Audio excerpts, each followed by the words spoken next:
Best bites forever. Hey, what's up everyone? Welcome to Best Bites Forever. In this video, I'm making tomato bacon bruschetta. Let's rock it out. The first thing that I have here is 1 pint of grape tomatoes, and I just want to show you a quick little trick of how you can cut these a little bit faster.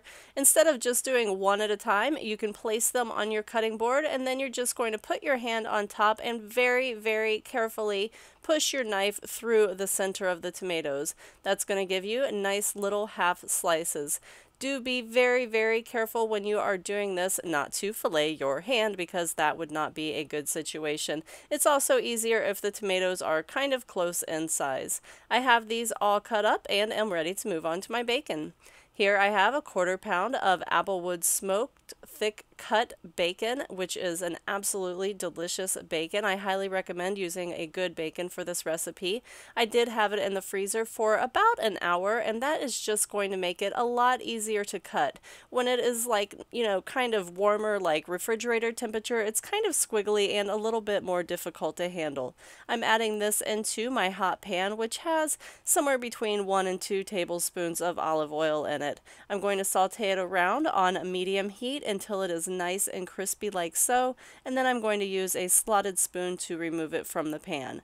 Now, at this point in the recipe, if you are wanting to be health conscious, then go ahead and remove all of that bacon grease from the pan and then put in 3 tablespoons of olive oil. I decided to go ahead and just saute my tomatoes right in that bacon grease because this is going to give it a ton of bacon flavor. Obviously, it's going to be a very rich appetizer, and it's a sometimes food, so it's okay, guys. I'm going to go ahead and saute these tomatoes around for like 2 minutes. I just want to soften them up a bit, and then I'm going to add in 1 teaspoon of cardamom, which I just showed you, along with my little bacon bits. They are going back in there as well. I'm going to continue to saute these until they are just a little bit softer, and then I'm adding in a 1/4 cup of balsamic vinegar. Don't use your really expensive balsamic vinegar here, because you are going to lose all those little nuances that you paid for when the heat hits it. So, kind of inexpensive balsamic for this, along with 2 tablespoons of tomato paste, and that is going to thicken up everything in the pan. So the balsamic, the bacon fat or olive oil, all of that tomato juice that is floating around in there, it's all going to get thickened into one delicious sauce at this point because of the tomato paste that we just added in. I just want to give this a nice little stir until it thickens up. I'm also going to add in some freshly ground black pepper, and actually quite a bit because pepper and bacon are friends. I'm probably adding in a 1/2 to 1 teaspoon. Once I get this nice and stirred up and it's properly thickened, I just want to take it off of the heat for just a few seconds, maybe a minute, until it's cool enough for me to taste.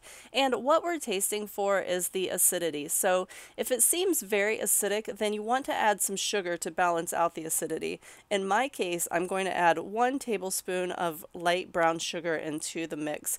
This is totally optional. Again, just taste it. If it seems acidic to you, sugar is what is going to balance out the acid. So I'm going to go ahead and stir in my tablespoon of brown sugar and just leave this to the side while I make my little crostinis. Here I have my cute little flat top, and what I'm spraying on there is just a bit of olive oil. I'm going to add my bread directly on top of the olive oil because that's going to give it an opportunity to soak up just a tiny little bit on its underside. I'm going to go ahead and spray the top again with, just a little mist of my olive oil. By the way, I'm using my little misto sprayer. They're pretty cool if you don't have one. I want to go ahead and put some kosher salt right on top of the bread to give it a little bit of seasoning. I do have my little flat top on high heat because I want to toast the outside of these but keep the inside still soft. And as a little side note, I did buy pre-sliced bread, but I would probably cut it a little thicker if I was doing it at home. While the other side is toasting, I'm going to go ahead and get my basil ready. So to do that, I'm just going to stack the leaves like so, and then I'm going to roll them up into a very tight little roll, and then I'm going to run my knife across them this way. That's going to give me a nice basil chiffonade, which means little ribbons of basil. For my plate up, I'm using some mascarpone cheese, and don't be stingy here. A nice thick layer of cheese is really going to do these justice. Then I'm adding on my beautiful bacon tomato, can we call it a jam? Bacon tomato jam. The last thing that is going to go on is some of that beautiful fresh basil, and you could hit this with a squeeze of lemon if you wanted to, but I'm pretty happy with my acid balance at this point. This is what it looks like when it's all plated up. If you're not subscribed already, go ahead and subscribe now, smash that like button, and I'll see you in the next video. Bye guys!